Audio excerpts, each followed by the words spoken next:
Respectfully, I have a few questions for climate strike activists. 1. Why aren't the top polluting countries targeted in the climate strike? A simple search and you could really figure out which rivers are polluting the most and which countries are polluting the most, but they're never targeted. Why are the top environmental activist cities in the United States, such as San Francisco and Los Angeles and New York, the dirtiest and most polluted cities in the United States? Also in California, the highest poverty rate, but celebrities have no problem getting on television and telling the rest of the country how to keep clean and help the lower and working class. Third question is, why is weather manipulation technology never talked about? It's mainstream news now. In Business Insider, they're talking about how China has the ability to manipulate weather. Popular Science and others pointed out the fact that Bill Gates went for a patent to manipulate hurricanes, and that type of technology goes all the way back decades ago and is even on government websites talking about attempts to manipulate the weather. So in all of these talks about man-made climate change and how we can affect the climate, why are they never talking about proven ways that we can actually affect the climate? Isn't that a little bit odd that they always just want to tax you, take your money, and tell you what you can and can't do? And my fourth question is, why does nobody ever point out that most of planet Earth is unexplored? Sounds like a crazy stat, but it's true. According to government websites and all over the place, most of the ocean is unexplored. If you do the math, most of planet Earth is ocean, so if most of the ocean is unexplored, that means that most of Earth is unexplored. So the science can't be settled about a planet that you haven't discovered most of. Yet egotistical people like Neil Tyson go on podcasts and say, well, we think we know everything about the universe. And so it's the collection of all the data that gives us the complete understanding, what we think is a complete understanding of the universe.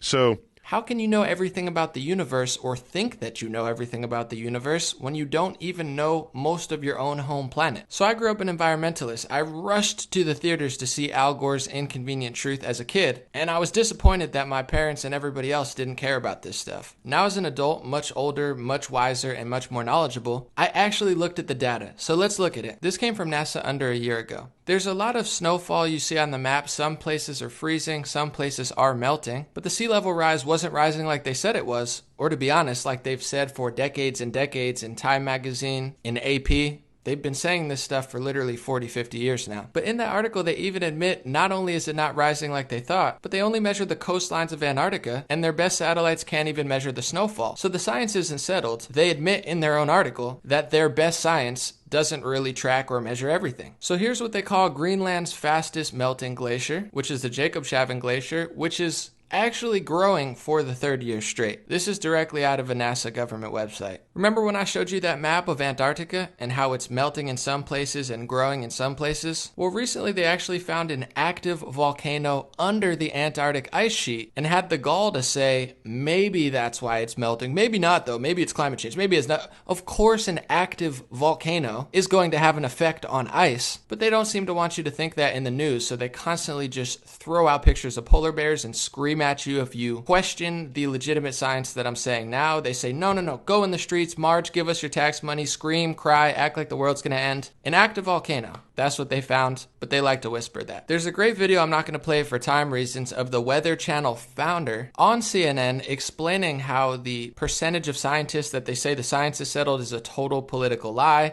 how it's being funded, how he gets silenced as the founder of the Weather Channel, saying that the whole thing has absolutely been blown out of proportion and he's not a denier, he's a skeptic. And last but not least, here's Ethiopia planting 350 million trees in 12 hours. So if there's truly a carbon crisis in the air, that's literally what trees do, and they spit out oxygen. And I'm questioning if activists who march in the streets, did you actually plant any trees, or did you just make signs out of cardboard, wood, and paper, and then, like many rallies that I've been to, throw them in the middle of the street when there's no trash can to put them in, and ignore the fact that the worst homelessness in the country is just a couple blocks away? These are my questions for you. So I'm in no way, shape, or form a science denier. In fact, that term is a propaganda term made up to cover up inconvenient science that they don't want to talk about. Science like how much of the earth is explored, science like volcanoes, science like the sun, which is very bright, heats up our planet, and we pretty much have no control over, as far as we know. Science like how ice cycles possibly work. When the older generation was growing up, they told everybody there was going to be an ice age, and then they switched it to global warming, And then they said it's just climate change because they're not quite sure. Some places will get warmer,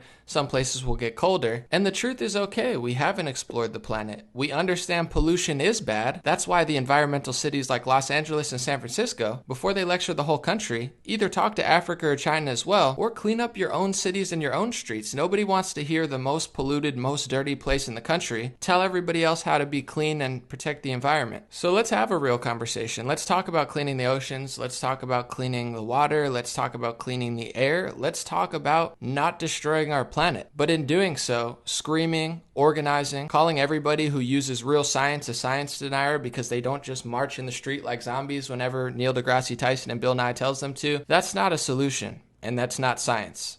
And the science isn't settled on planet Earth. Science doesn't really settle. New creatures are being found every single day, new discoveries, new science, new artificial intelligence. So the left wing needs to realize just because you realize that oil companies are corrupt and they do lie, doesn't mean you're not getting lied to as well. Because if you really look at the data and you really use your brain, you actually are. You're being lied to, you're being used, and they're taking good energy and good ideas and getting you to do pretty much nothing to solve the problem. That's my thoughts. Let me know yours. God bless you. Thank you for watching and have a good day. Please like this page, subscribe, or don't. It doesn't really matter. Have a good one.